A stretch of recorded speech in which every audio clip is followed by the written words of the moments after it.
Welcome back to Great Day Houston, Hope After Harvey. We're answering your questions on Facebook as well as our live studio audience. Many of our audience members had some issues with flooding as well. We have Emma. Good morning, Emma. How are you? Good morning. And what's your question?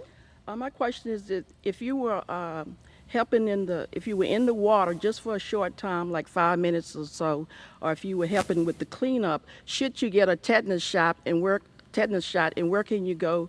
Is there anyone offering a free tetanus shot? Yeah, that's a big issue. Like, you know, tetanus shots are usually good for about, every 10 years. Yes. But a lot of folks were in the water and actually got banged up a little bit, scraped in the whole bit. So tetanus, and speak to antibiotics as well. So first of all, when people say I was only in the flood water for just a few minutes, imagine being inside of a dirty toilet for just a few seconds or a few minutes. All you need is exposure. Okay, so a little bit of exposure, yeah, right? You would wash off thoroughly and completely. So I want people to do that in terms of floodwaters because the skin diseases are the first issue. I mean, after Katrina, after a lot of these major floods around the world, we see really horrible skin disease, skin infection. Bacteria? Yes, and it lasts for months, years. Some of them can even be lethal. So wash thoroughly, hot soap and water.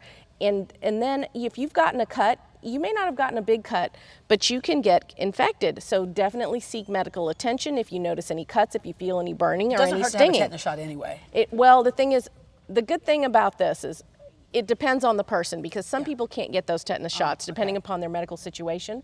A lot of floodwaters you don't see those tetanus-borne diseases in. So some medical professionals are going to say, no, you don't need it because we don't find any kind of tetanus diseases in here.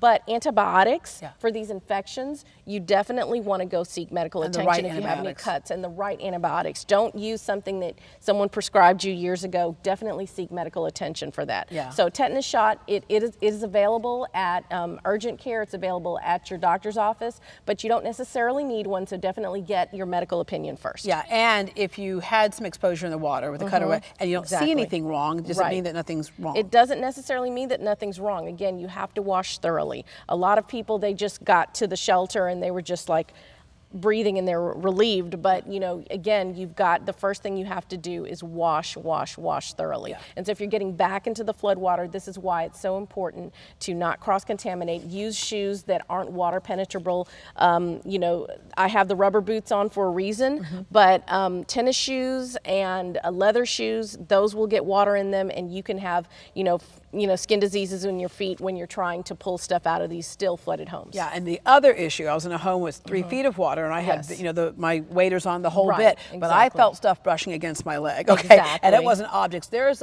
some critters off in there. Absolutely. So we've got the snakes. There was an alligator in one house. That's just kind of where we live there. And of course, the other issue is most snakes are not venomous, but you get a puncture wound and then you add flood water to it, then we have other issues. Infection. So yeah, 85% of snakes are not venomous, but most people can't identify a venomous versus non-venomous snake. If you've been bitten by a snake, try to, you know, mentally take note of what the snake looks like, but again, the first thing you want to do is disinfect, clean. If you can't get to a hospital right away, this was a big issue when people were trapped, but wrap the area. Do not use a tourniquet. Do not cut off circulation. Do not panic, because if you panic, then you can spread the venom throughout the body. So being calm is very important. Not just from a, you don't want to overreact standpoint, but really from your long-term health.